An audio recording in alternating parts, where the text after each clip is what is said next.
sah-sah saja, artinya siapa yang melaporkan dia harus membuktikan kan. Pada saat membuktikan, buktinya apa kan begitu.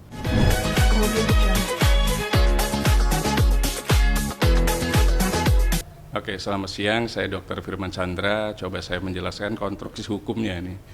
Jadi ada dua dasar hukum sebenarnya.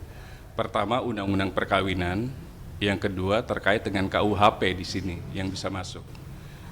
Undang-Undang Perkawinan masuk di Undang-Undang Nomor 1 Tahun 74 di pasal 7 dan 8. Artinya apa? Kalau kita cerita terkait perkawinan, artinya perkawinan adalah membentuk keluarga yang kekal berdasarkan ketuhanan yang Maha Esa sebenarnya, laki-laki dan perempuan. Kemudian di pasal 7 dan pasal 8, laki-laki itu tidak boleh menikahi ibunya dan atau mertuanya sebenarnya. Dari sana jelas. Tidak boleh, kalaupun suatu saat pasangannya, istrinya meninggal, tidak boleh menikahi mertuanya. Itu yang paling penting.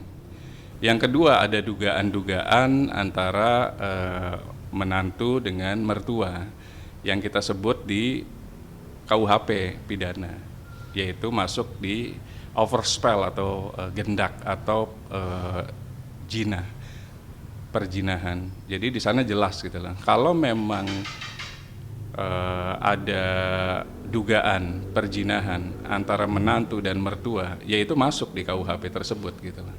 Tinggal nanti dilihat apakah ada alat bukti yang menyatakan bahwa mertua dan menantu itu sudah melakukan perzinahan. Memang perzinahan itu alat buktinya sempit, kecil gitu lah. Tapi bisa penyidik akan melakukan sebuah investigasi sebenarnya. Mulai nanti dilihat kapan berhubungan, fotonya, termasuk nanti sperma dan lain-lain, itu akan dilihat sebenarnya.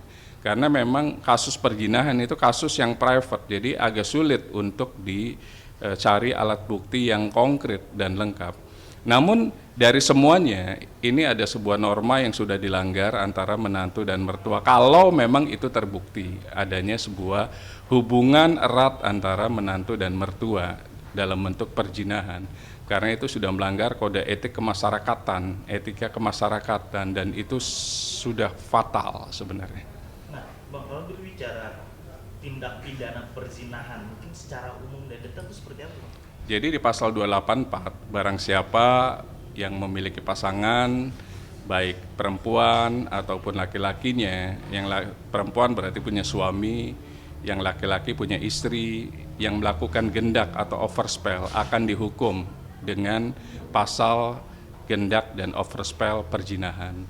Dan ancaman hukumannya memang sangat-sangat ringan, hanya 9 bulan. Namun pasti langsung ditahan. Karena apa? Karena ini sebuah sebuah pengkhianatan gitu lah dalam sebuah kehidupan. Namun balik lagi, itu adalah delik aduan. Bagi yang merasa dirugikan, itu harus mengadu. Dan di KUHP yang baru sebenarnya itu lebih bagus, karena yang mengadu tidak harus pasangan. Boleh orang tuanya, boleh mertuanya, boleh anaknya, boleh adiknya, boleh kakaknya. Kalau di KUHP yang lama pasal 284 itu hanya pasangannya yang mengadukan. Kalau sekarang boleh siapapun yang ada hubungannya. Oh, oke, Bang. Secara kronologis nih, Bang, yang kita dengar dari ceritanya, mungkin pada saat penggerbekan sang mertua sudah tidak menggunakan busana dan mantunya masih menggunakan celana dan keluar dari kamar mandi. Nah, pada saat itu si menantunya mengaku hilang, tapi mertuanya tidak mengaku sampai saat ini gitu, Bang. Nah, kalau Abang sendiri melihat dari kronologi dan pengakuan seperti itu, mungkin tanggapannya apakah ini sudah masuk delik perzinahan atau seperti apa, Bang? Makanya di sini, kalau memang merasa dirugikan, berarti istrinya atau bapaknya yang melakukan sebuah laporan polisi. Kemana? Ke Polres, Polda, ataupun Bareskrim. Agar apa? Agar ditindaklanjuti, sehingga polisi dari LP tersebut membentuk sebuah tim penyidik. Nah, tim inilah akan melakukan investigasi termasuk ke TKP. Ada nggak alat bukti, misalnya spermanya, alat bukti lainnya. Dan itu fatal kalau ada alat buktinya, karena itu dasar untuk menindaklanjuti menjadi sebuah penyidikan dan dasar untuk mempersangkakan seseorang. Apalagi semua alat bukti itu lebih dari 2, nah itu segera tuh bisa ditersangkakan. Pengakuan adalah sebuah alat bukti, tapi alat bukti lainnya misalnya sperma, celana dalam dan lain-lain, kemudian spray, itu adalah alat bukti yang lebih lengkap juga gitu loh. Nanti akan diuji di pengadilan apakah memang dia melakukan atau tidak, tapi ditersangkakan itu pasti kalau ada 2 alat bukti yang terpenuhi. Nah, Bang, sejauh informasi yang kita terima kan pada saat itu sudah ada perdamaian ini, Bang, karena dari pihak keluarga perempuan sudah meminta uang ganti rugi ibaratnya segala macam. Dan sampai akhirnya sudah ada perjanjian. Nah, tiba-tiba nih, Bang, setelah sang perempuan mengungkap ini di media sosial, sang laki-lakinya pun merasa namanya dicemarkan gitu, Bang. Artinya apakah dia bisa melaporkan istri karena sudah mencemarkan namanya atau seperti apa, Bang?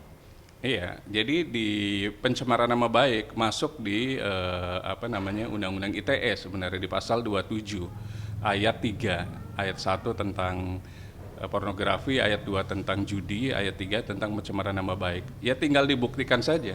Kalau memang ada alat bukti melakukan pencemaran nama baik, jalankan saja. Karena apapun kita negara hukum gitu loh. Namun pencemaran nama baik ancaman hukumannya kan sekarang turun. Apalagi di KUHP yang baru bisa jadi tidak terbukti juga gitu loh. Karena memang sifatnya adalah fakta gitu loh. Kecuali kita memfitnah, melakukan penghinaan. Biarkan proses itu berjalan, nanti pihak polisi lah akan menentukan bahwa ini masuk ke pasal pencemaran nama baik atau tidak gitu loh.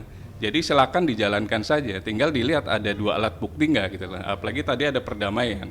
Artinya perdamaian berarti masing-masing pihak yang merasa dirugikan itu tidak akan melakukan upaya hukum baik pidana ataupun perdata.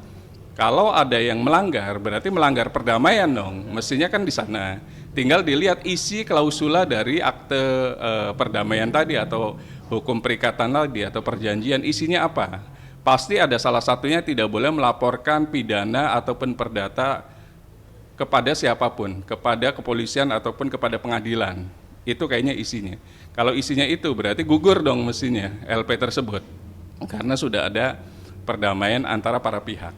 Itu sebenarnya. Nah, sang korban juga artinya laki-laki di sini juga mengatakan bahwa dia sendiri merasa seperti dijebak gitu, Bang, karena sudah ada uang perdamaian tapi ternyata kasus ini malah dinaikkan lagi di media sosial. Iya, ya sah-sah saja. Artinya siapa yang melaporkan dia harus membuktikan kan. Pada saat membuktikan buktinya apa kan begitu. Makanya saya harus melihat dulu nih perjanjiannya isinya apa. Ada nggak perjanjian yang tidak boleh melaporkan baik pidana ataupun perdata kepada pengadilan ataupun polisi. Kalau itu ada, berarti memang ada sedikit kesalahan. Tapi kalaupun tetap dilaporkan, silakan saja kalau memang fakta sebenarnya gitu loh. Jadi terlapor pun harus yakin, pelapor harus yakin, pelapor dan terlapor harus yakin. Nanti biarkan kepolisian dan biarkan pengadilan yang akan menilai, akan menguji materi siapa yang benar. Karena ini sudah viral kalau menurut saya. Jadi kalau menurut saya bukan masalah hukum lagi, sudah masuk ke arah norma ini gitulah. Norma kemasyarakatan itu yang paling penting yang sudah dilanggar oleh salah satu pihak. Nah, Bang, berarti artinya perempuan sendiri berpotensi melakukan tindak pidana pencemaran nama baik, Bang, karena dia sudah menyatakan tanpa adanya alat bukti di sebuah media sosial gitu, Bang. Iya, kalau dia belum melakukan laporan polisi, artinya polisi kan belum bergerak. Perjinahan tadi, kalau dia sudah lapor polisi, polisi baru bergerak gitu. Nah disitulah memang akhirnya negara hukum kita itu mengatur siapa yang dirugikan, dia berhak melaporkan. Jadi kalau memang sudah dilaporkan nggak apa-apa, justru akan menarik sebenarnya. Karena apa? Akan membawa alat bukti lainnya yang tadinya tidak diakui menjadi mungkin suatu saat akan diakui terkait dengan pasal 284 perjinahan tersebut gitu. Kalau menurut saya justru lebih ramai nanti. Karena apa? Karena nanti akan muncul siapa yang benar. Kalau memang betul tidak melakukan perjinahan, berarti ada yang salah di situ. Tapi kalau betul melakukan perjinahan, sudah hukum dilanggar, norma pun dilanggar. Nah, Bang, kalau boleh tahu hukum dari laporan dari perzinahan ini undang-undangnya berapa dan hukumannya berapa tahun, Bang? Di pasal 284 Kitab Undang-Undang Hukum Pidana, ancaman hukumannya hanya 9 bulan. Tapi biasanya langsung ditahan. Karena ini sudah masuk ke norma gitu lah.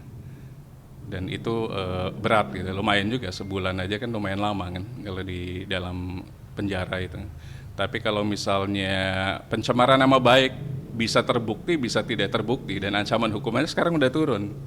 Apalagi kalau menganut ke KUHP yang baru ya, berarti lebih rendah lagi hukumannya. Berapa tahun? Di di Undang-Undang ITE itu 4 tahun. Namun di KUHP yang baru yang dimasukkan sekarang itu ancaman hukumannya tergantung dari majelis hakim nanti. Oke Bang, mungkin terakhir kesimpulan daripada pembahasan kita hari ini kira-kira apa Bang yang dapat sampaikan? Oke, kesimpulannya satu. Pertama adalah perkawinan harus dijaga sampai kapanpun. Tidak boleh ada pengkhianatan, apalagi pengkhianatan dengan semenda. Semenda itu artinya hubungannya dengan ibu, dengan mertua, itu sudah melanggar kesopanan, etika kemasyarakatan, dan lain-lain. Kalau memang betul ya, artinya kita kalau sudah menikah, ya kita fokus saja ke pasangan kita. Jangan fokus ke pasangan yang lain atau bahkan mertua ataupun ibu. Jadi disitulah kunci dari sebuah perkawinan sesuai dengan pasal 1 Undang-Undang Nomor 1 Tahun 74, membentuk keluarga yang kekal, kuat, berdasarkan